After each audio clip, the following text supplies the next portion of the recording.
Patient মারা গেছে, আপনি কি করে আপনি আইসিইউতে এখন ভর্তি করে এখনই লিখিত করছেন? থাকলেও পেশেন্ট না, এটা অসম্ভব ব্যাপার। পেশেন্ট মারা গেছে, তারপর আপনারা ফোন করে আপনারা এখন আইসিইউতে নিয়ে এসে আপনারা কেনই করবেন? একটা পেশেন্টের আত্মীয় স্বজনের কোনো সমস্যা হচ্ছে, এটা আপনারা এমনি করে ভর্তি করেছেন। এখন পেশেন্ট মারা গেছে, তো পেশেন্ট তো নয়, পেশেন্ট বডি ঠান্ডা হয়ে গেছে, কি করে আপনারা আইসিইউতে রেখেছেন? না কিসের জন্য আপনারা কি করছেন? বাড়িতে আমরা বলছি রক্ত লাগবে, রক্ত লাগবে, পেশেন্ট মারা গেছে, আপনারা আর কি বলছেন? সাড়ে 7টা ফোন করছেন, রাত্রে বললেন যে এখন রক্ত লাগবে, রক্ত লাগবে, তো বললেন যে পরে পরে আইসিইউতে মরে গেছে পেশেন্ট। আর এখানে ফাইলেও বলছে মরে গেছে, ডেড বডিকে রেখে দিয়ে আমাদেরকে বিলের জন্য রেডি করাচ্ছেন। সকাল সকাল আইসিইউতে বললেন কোন মালিক আছে? এটা মালিককে আমি আমার বাড়ি খালি হয়েছ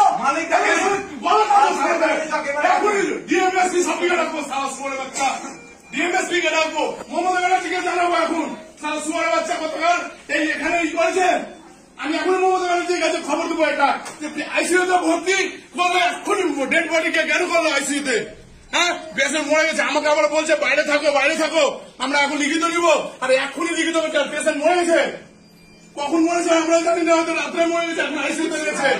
হ্যাঁ, কি ব্যাপার, কি ব্যাপার, এটা কি হচ্ছে নার্সিংহোমে, কি হচ্ছে? হ্যাঁ, আমরা টিভি খবরে দেখেছি, আজকে নিজে বাস্তবে দেখছি, কি হচ্ছে সমস্যা? হ্যাঁ, ডেড বডিকে আপনারা ভর্তি করলেন আইসিইউতে, এখন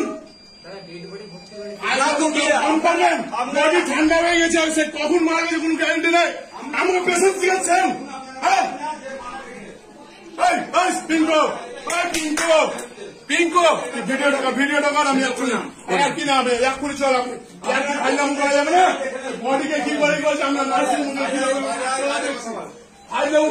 এটা ডাক্তার আছে, ডাক্তার ইনচার্জ আছে, একে বলে না না বলে কিছু নেই, চল বডি মরে গেছে, বডিটা এখানে নিয়ে আসো, চল চল চল যাও বডি, হ্যাঁ চল চলো এদিকে আসো, দেখছি এবার কি করে নার্সিং